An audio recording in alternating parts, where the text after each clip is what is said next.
Greetings, Skyfarers, and welcome to another episode of Sunless Skies. I'm Cobalt Thorium. And I just had myself a Red Bull. I think I can get through this. So, alright. The Lieutenant Commander the Lieutenant Commander of the Parzifal has survived whatever befell the engine. He is the key to understanding whatever occurred here. Ask him what happened here. What happened to the Parzifal? Or, how did the Parzifal end up in this condition? Or, what happened to him? How can he be alive? Or, what does he want now? Can he even go home? Or, can the Parzifal still fly? The answer is almost certainly no, but there's no harm in asking. Or we can decide his fate.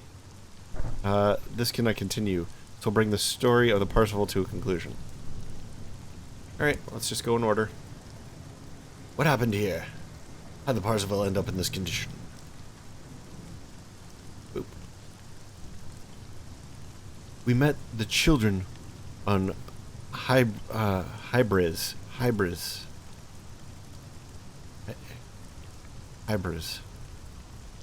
met the children on Hybris. We sought to know each other, wanted to go to the wood, wanted to see what was kept from us. Percy is drooling as he speaks. The gramophone clicks as yet another patriotic dirge begins to play. Percy Blythe struggles in his bonds, pulling himself up to stand a little straighter. We made contact on Hybris. The fungus was so bright, so beautiful. His eyes shine gold. I brought it aboard. God forgive me. I wanted the crew to see, to know. Oil leaks from those hollow eyes. I'm sorry. I'm so sorry. So came willing. Others refused to join us. Or some came willing. Others refused to join us. We had to... He breaks off into silence, staring away into the middle distance. We've gained a terror. And when the siege is over, we to the town repair. The townsmen cry, "Hurrah, boys, here comes a grenadier." What happened to him? How can he be alive? Percy Blythe launches into a long, meandering, slurred story of children and gardens. Of a cruel king who needed but did not love his subjects, despite their love for him. Of knowledge denied and growth checked. Of tyranny and freedom. Of grief and betrayal and longing. Music bursts into sudden life. Percy jerks and fixes you with an infected eye. I was stupid. I thought we would call me... I thought we would be welcome here. And we were. We were welcome. We were loved. Children. The Verdants. They wanted us. He begins to sob. There's a sad, squelching sound.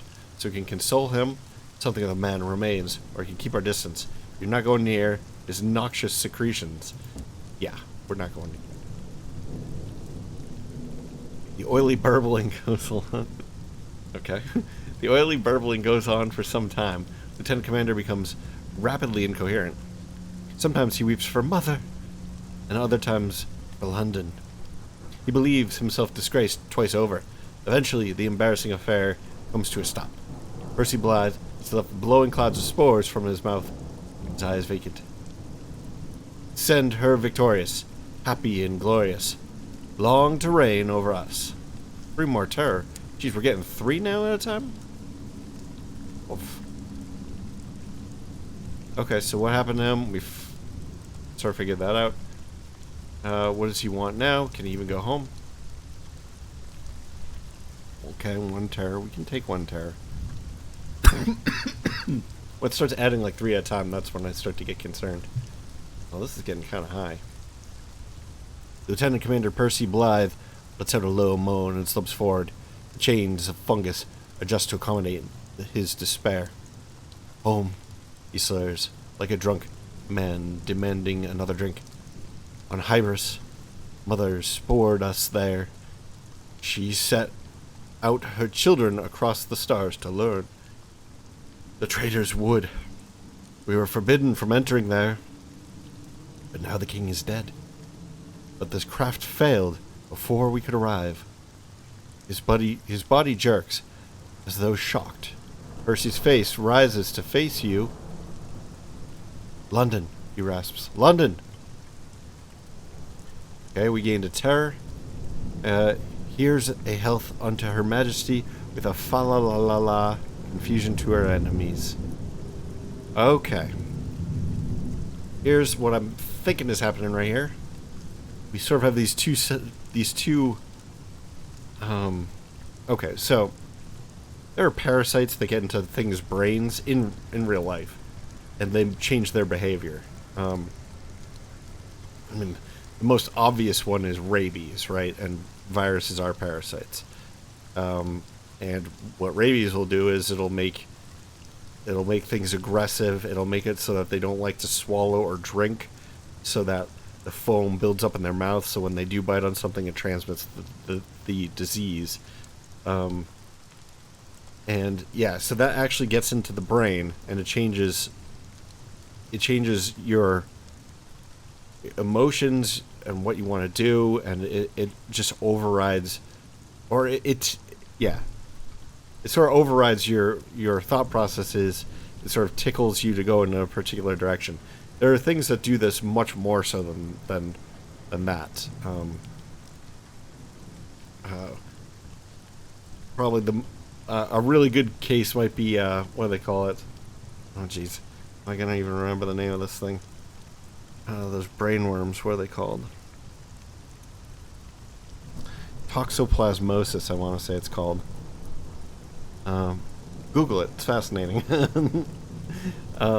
Anyway, so yeah, it sounds like this thing has sort of gotten into him, and it first wanted to go to Traitor's Wood. Now, Traitor's Wood is sort of this really verdant, natural place, and he said that he couldn't go there because the king, because there was a king, and now the king is dead. So we can assume, or maybe we can't assume, but it seems to indicate that this fungus from Hybris wants to spread, and there's almost a battle between the funguses of Hybris and the verdant nature of Traitor's Wood, and it wants to invade and conquer Traitor's Wood. But now he wants to go to London. We're not going to let him go to London. We're not letting him bring this thing to London. Alright, can the Parzifal still fly? No! The lieutenant commander hisses, his eyes rolling in his head. Sabotage! Mutiny! Ignorance! No fuel! The children, too greedy. Spread too fast. Like fire! The engine is broken. Crew, all gone. I am alone. His head lolls, as though his neck were broken. One terror? Still more majestic shalt thou rise, more dreadful from each foreign stroke, as the loud blast tears the skies, serves but to root thy native oak. We will decide his fate. Lieutenant Commander Percy Blythe, decorated hero of London's forces, first captain through the avid horizon, gazes at you, slack-jawed and unseeing. Please, he rasps, please take me home, or finish this. He twitches. We just wanted to know what was kept from us there in Traitor's Wood. Why did our king not love his children? Visions of Parzifal. You've uncovered the fate of Parzifal. Now to decide what to be done with it. When the siege is over, we go to the town to repair. Okay, we've read that one before. Alright. Blythe hangs listless in front of you, apparently exhausted. His head lolls, his gaze is dull. What is to be done? We can burn it all down. No one ever need know what happened here. It might be a mercy. We could take Percy Blythe to Hybris. Return him to Mother. We could return Percy Blythe to London. Bring him home. Not gonna happen. We can take Percy Blythe to Traitor's Wood. Let him complete his last mission. No, no.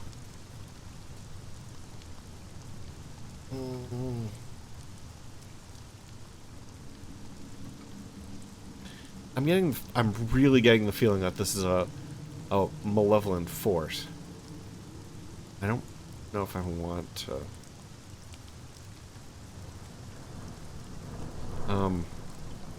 I mean, if it's not malevolent, this would be the right thing to do.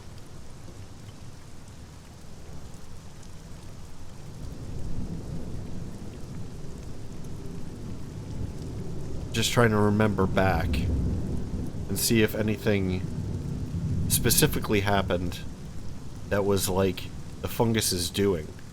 Like, he brought it on board the ship.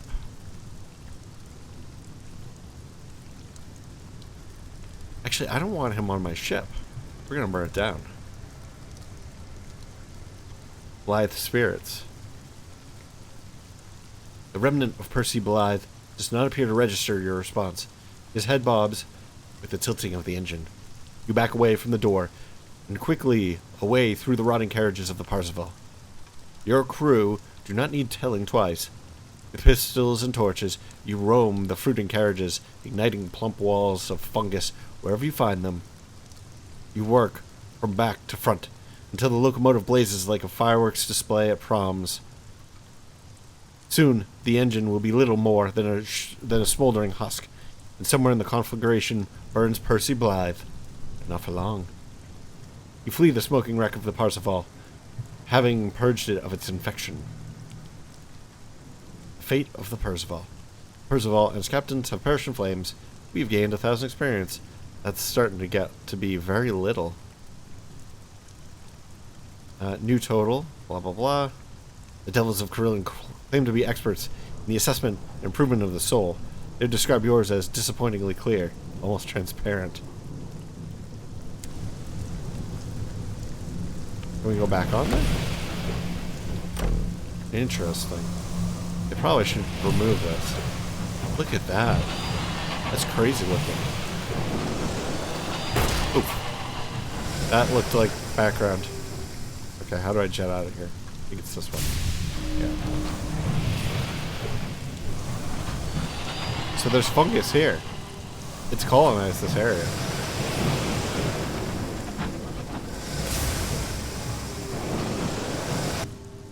Alright. How come none of these things got triggered before? See, doesn't that look like background? I suppose, I mean, it blocks the light.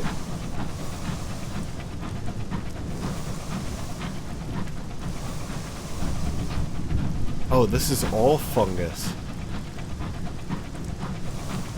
It's invading.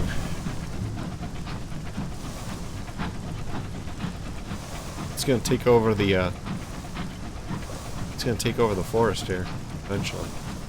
It seems. She tries to put a brave face on it, but even your aunt is harrowed by the growing tension. You can smell the sherry on her breath.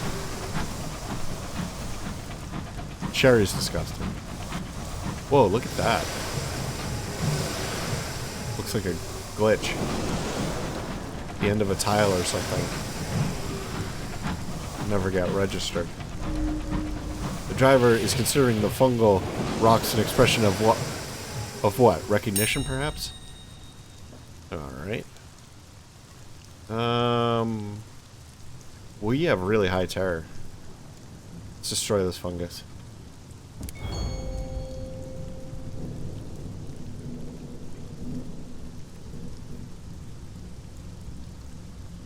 Yeah, I think that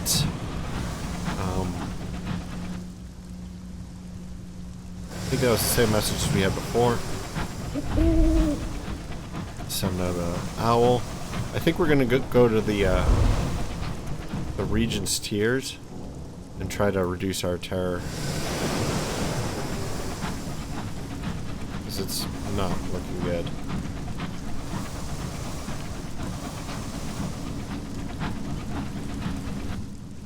How far is that?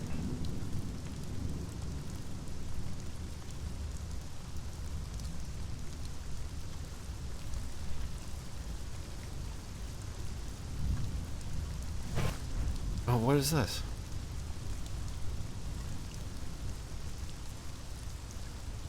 Alright. God damn it. I have terror. Problem shared. You find other crew in the galley.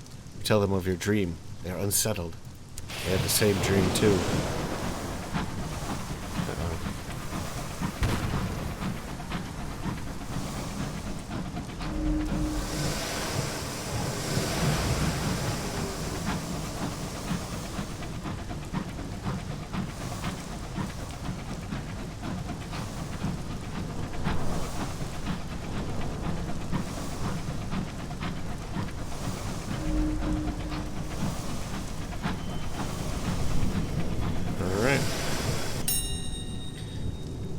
Now, if we do this,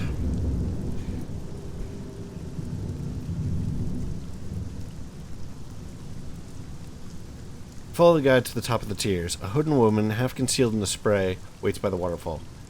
You're here for the Regent's Lakes. She has a thick London accent. We have a 100% chance of winning this. I know that this will reduce our terror. But will this? I assume it will reduce it even more. 44. What? You reduce it from 44 to 44? Alright. Upwards, without pause. The woman leaps from ledge to foothold. She is sure-footed, apparently oblivious to the thundering roar of the waterfalls. It's treacherous work, keeping up with her. When you finally reach the top, you help each other over the edge. Only now can you see that she is crying. She has wept endlessly for years. The tears run down the grooves of her cheeks that have been worn there by the constant weeping. She gestures towards the water. Welcome. May the Regent's Lakes nourish you. The view from the top of the tiers is dizzying. The forest is so large and you are so high that the perspective is lost. Only your locomotive, small as a matchbox, breaks the illusion of a mossy meadow inches from your feet. You step back from the drop and turn to the lake. It is huge. You cannot make out any more details than its far shore. Steam rises sluggishly from the surface. The water is warm. Immerse yourself in the lake and talk. A man is supporting his son in the water, keeping him afloat. The boy kicks, splashes you, then giggles. Sanctuary, of a sort. It's clear why the man has to support the son. The left foot of the boy is entirely glass. It twinkles beautifully as he kicks and squirms. The weight would pull him under, were he left alone. Alright. That was probably the wrong decision.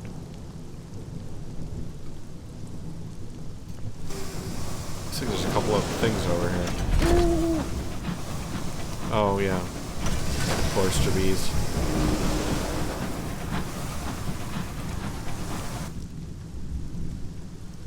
Now, the question is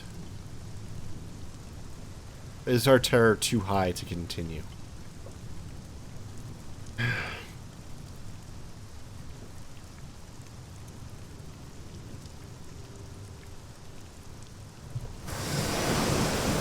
think I'm going to risk it.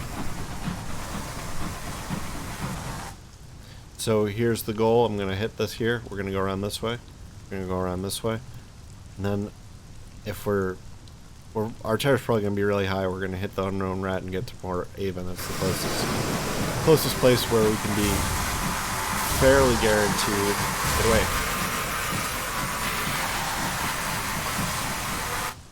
It's the closest place where we can be fairly sure.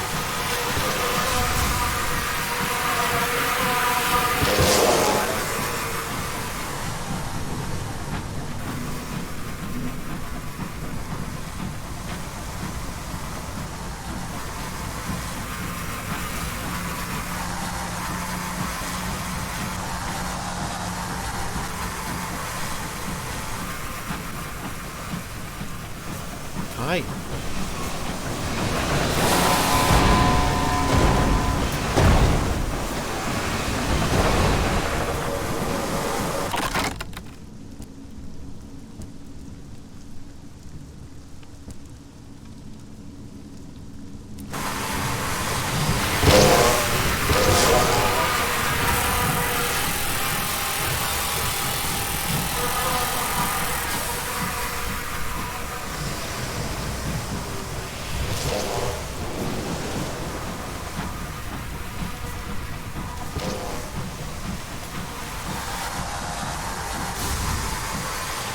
Do chorister bees turn red when they're upset?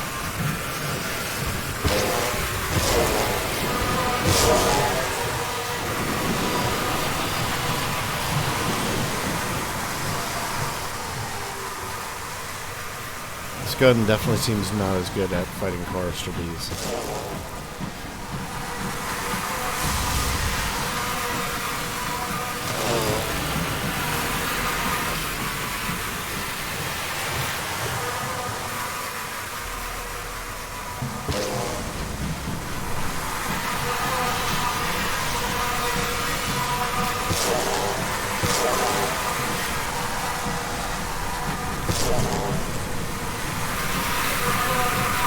We gotta deal with these things. We're still chasing. Alright, we'll gain the experience. Hopefully it won't give us terror.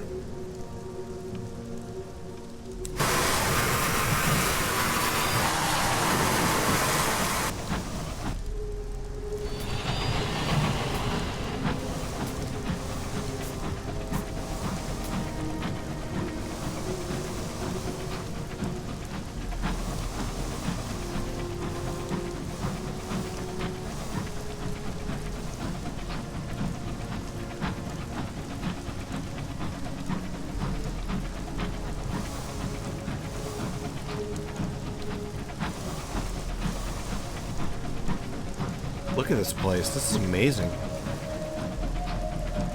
Those big, huge grasses, they're like grass as thick as like a tree.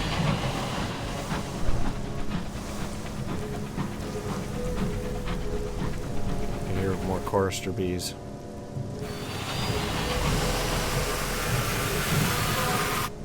What is this?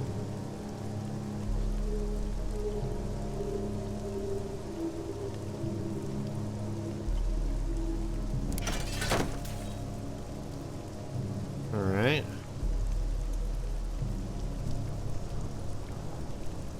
Yeah. We've read that before.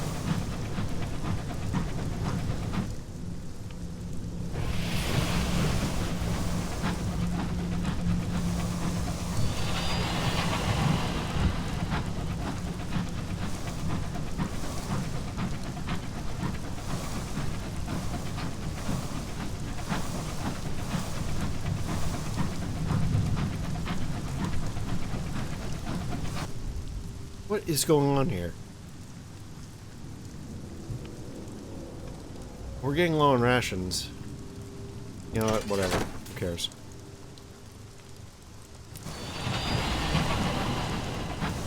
That is really, really annoying, though. That is not good. Not good at all.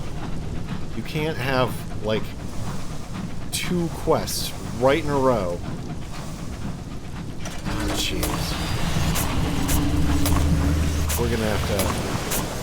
We are gonna have to vacate this area and come back.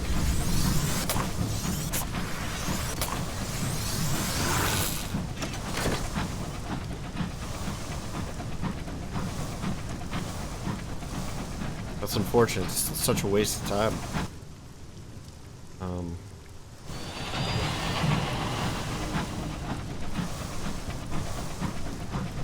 Is there a faster way to get there?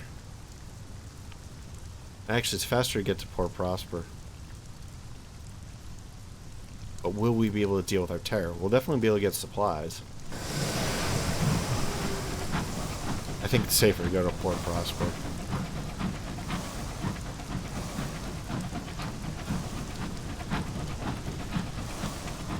I mean, from there we could even go to Magdalene's and really... Stop! Stop!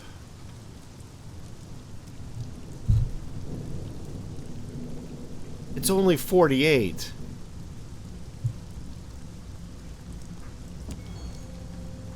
What? It went up?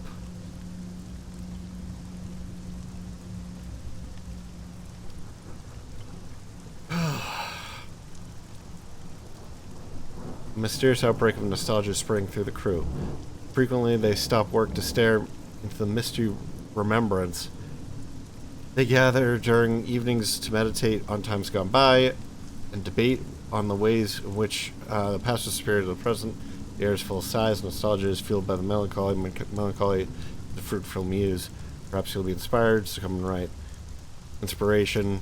You surrender to the welcoming embrace of nostalgia, which makes brass go gold, cruelty to glory, victory, or hardship to virtue. Stewed in melancholy, you begin to write. By the night's end, you've produced a dozen stormy, opulent stanzas on the loneliness of the sky. It's no lime tree bower, my prison, but it'll do. Moment of inspiration. 10 new terror, and the storm that speaks is uninterested. Okay, they gotta stop. These random encounters are ridiculous. Like, at least put a cooldown on them for 5 minutes or 2 minutes. It feels like they've been coming like a minute or less apart.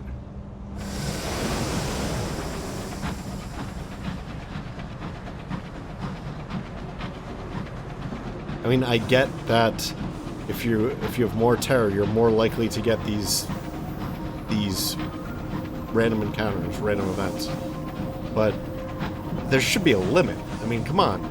You can't just machine gun them at me. Use up all my supplies. Ratchet up my terror.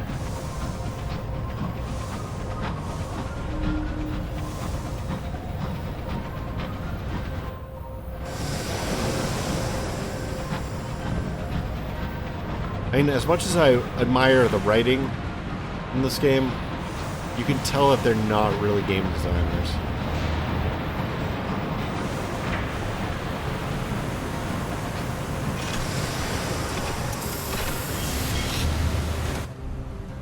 Finally. Alright.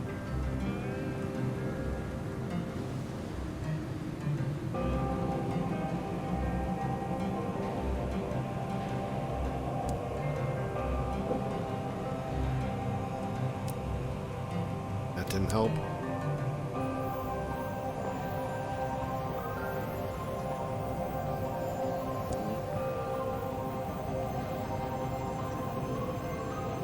It's only fallen slightly.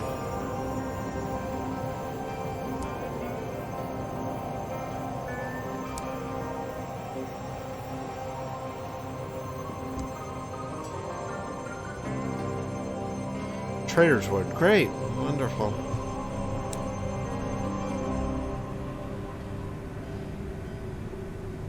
Alright.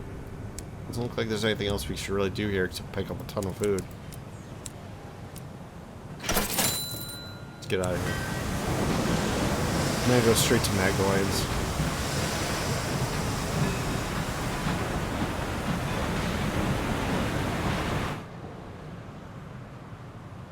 We're gonna have to go this way though. Slightly longer route to avoid terror.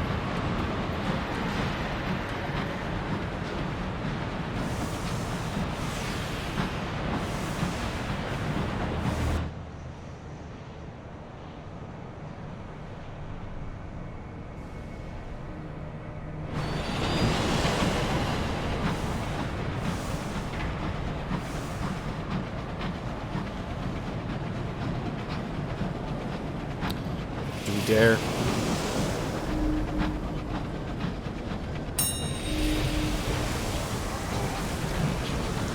Well, that's no good. We might actually be forced to go this way. What is going on? Stop doing this, please. For God's sake. Stop doing it. Stop doing it. Just stop doing it.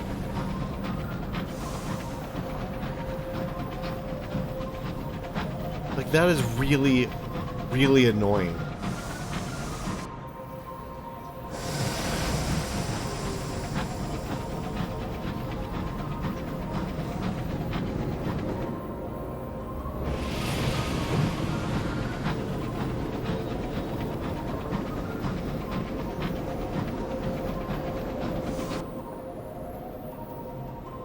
All right.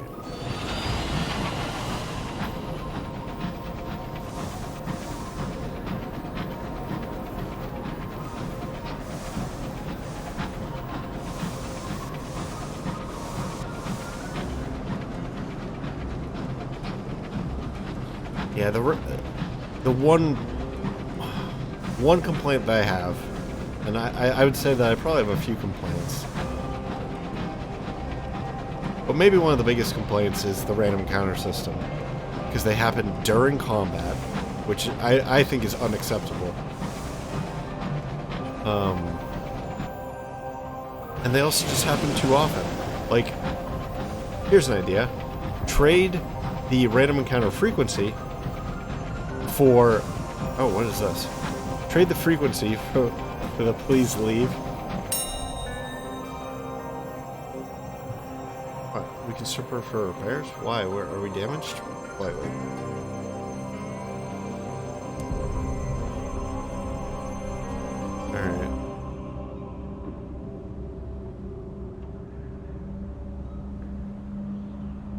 Alright.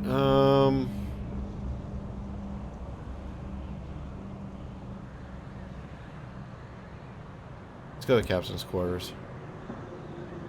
We gained 10 terror. Lovely. But we did get another worldly artifact.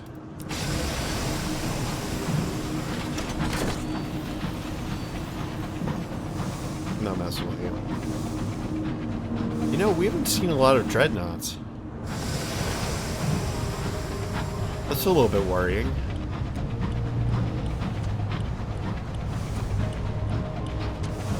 But yeah, instead of having a high frequency, like increasing the frequency of random events when your terror gets high, why don't you just increase the severity? That way you're not being annoying. Alright. Keepsake Market.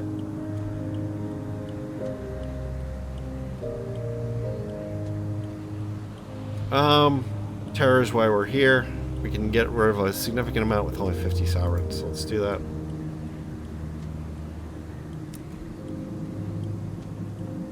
Treat your terror. How many of these do we have? We have a lot. Oh yeah, the Clay Conductor wanted to go here.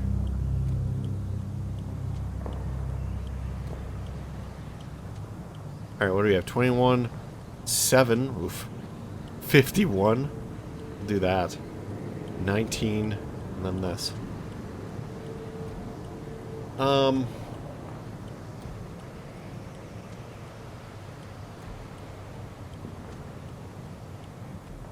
Okay, we never had this before.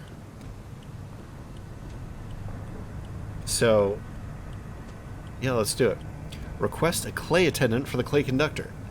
The Clay attendant wishes to know if they will perform the music of the Clay choirs. A falsehood. The attendant cannot hide a small frown. Ah, we've not been asked for that for a while. Let me go and talk to the lads. You are invited to take a seat. The Clay Conductor is already expecting disappointment. Sometime later, the attendant returns with 3 weathered claymen. Their skin is cracked and craggy. Their eyes are rheumy, clouded, and pearl. They launch into a song, eerie and low, redolent of drudgery and despair. The Clay Conductor leaves before they finish. They were clearly attendants in disguise, he tells you, scornfully. Even the singing, a thin facsimile, like everything else here. Learning about the Clay Conductor, speak to the Clay Conductor on your engine. Well. So, we're at 43.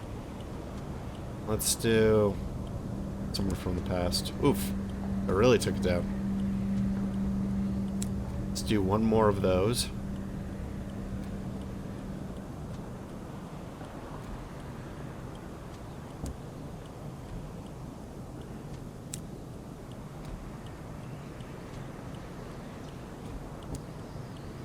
Nice. This is by far the best place to get rid of terror. Jeez. Completely destroys it.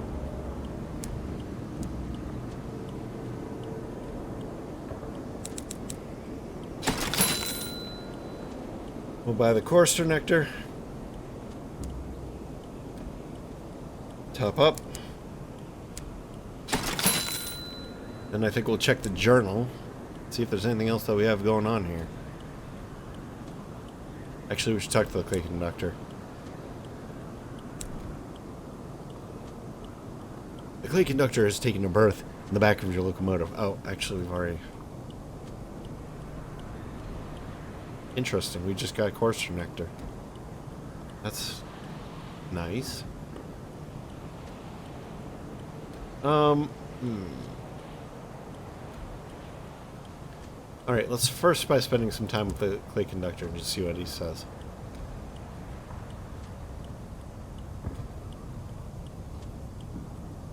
That looks the same. You can ask him about his search. He was unimpressed with the music at Magdalene's. Should you be looking elsewhere for other candidates suitable for a clay choir? An interlude. The Clay Conductor is going through suitcase.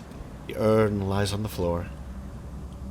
We used to tour the work worlds together, he tells you. Rarely appreciated, but we got paid. He unearths a sheaf of pages, and we wrote our own music. If I could just find someone capable of the harmonies again. He begins to rifle through the sheets. His lips move with notes, one large finger chasing the key changes across the pages. He starts as he remembers that you're still in his cabin. Forgive me, Captain. His voice is a little thicker than usual. I'm afraid I'm going to need the afternoon off. You'll need a little time. The Clay Conductor is skulking, learning about the Clay Conductor. Let's try the singing. Attempt clay sing. The Clay Conductor wishes a singing partner. You've heard a couple of examples. Perhaps you could give it a try.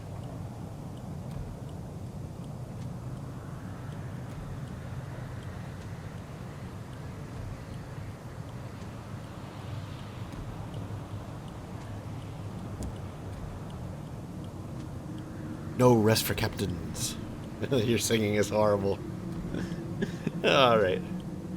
Mixed with sugar and water, the nectar's taste is almost worth the wrist-wrenching labor. You gargle it just as you saw the Clay Conductor do. Your throat feels as though it has expanded. Your vocal range has widened. You can project further. Your voice is richer and more resonant. The practice is exhausting. Your vocal cords throb with the low notes and trill with the high. You sing of the rock and the shale, the arias of quarrying labor and the living clay. It's passable, but not there yet. But more practice will surely make you perfect. Singing is horrible. You've lost blah blah blah. Try it again. Should we do it so soon? Might as well.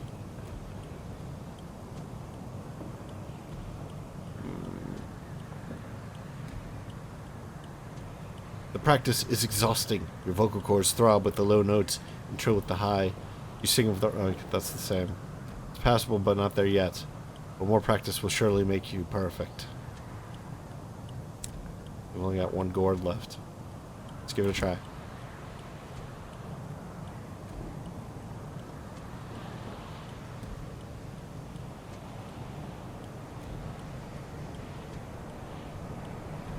Well, we're out of course connector, so we can't...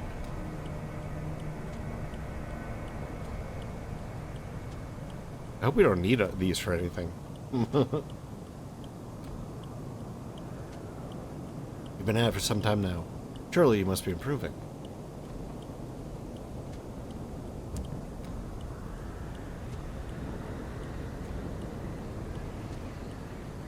Labor's reward. The familiar ritual, the locking of the door, the gargling of the nectar. You assume your usual position, discovered over hours of exhaustive practice, hunkered low, compact and growlsome. Perform your warm-up exercises across 17 notes of the clay octave before launching into the lament for polytheme? Damn it. It sounds rather good. Next, the breaking of the 100th heart. If anything, it's better. You run through your entire repertoire, and then backwards to be sure. There can be no doubt your practice has paid off. Perhaps you should perform it for the Clay Conductor. I'm going to actually give him a little bit of a break. I think we've gone far enough with this. We'll give him a couple days. Alright, perhaps not. Let us go to Magdalene's house of small comfort. I suppose we already have a note from here, right? Or a port report. Is there anything else we have to do here? The number of missions is now getting kind of obscene.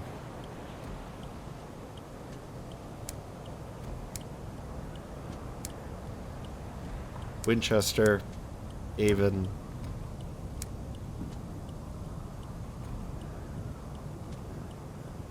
Blue Kingdom, probably. Blue Kingdom, probably. Yeah, this one... I don't know if we know what to do with that one. Carillion. Sky Barnett, so that's Blue Kingdom. So that's Stainrod. That's, a Carillion again. So we have 2 for Carillion. That's Blue Kingdom. Blue Kingdom.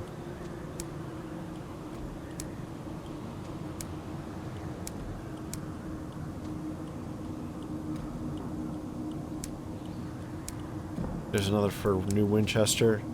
I'd say New Winchester's the winner so far. We need to find Thirsty Bombazine or whatever.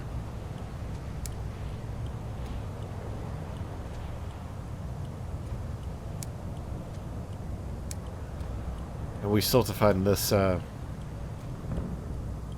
Faith's Fall. He says it's in the Reach. We still haven't found it. Actually, have we found it? Also, the Regent's Grave is going to be coming up. Did write it down. April 10th. Oh, man. It's already passed. So we could go to the Regent's Grave. Hybris. Or Hybris.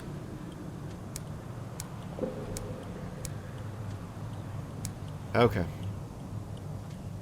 Oh, there's nothing at... And there's another New Winchester. 2 Winchesters. Okay. New Winchester it is. But actually, I think that should wrap up this episode here. So I think what we're going to do is go to New Winchester. And then I think we're going to have to... I don't know. There's a couple things we have to do at Carillion. We could go to Carillion and then we could scout that area down below there. I definitely want to scout that area near Lustrum, though. Because that's where we had that bat thing. I think it's protecting something that's kind of... that we should probably investigate. So anyway... yeah, I think we'll make our way to New Winchester, drop off our port reports, and then head down to Carillion. But yeah, I hope this has been interesting, and if you've enjoyed this, please like, maybe comment, maybe subscribe, and I will catch you in the next episode. Bye-bye.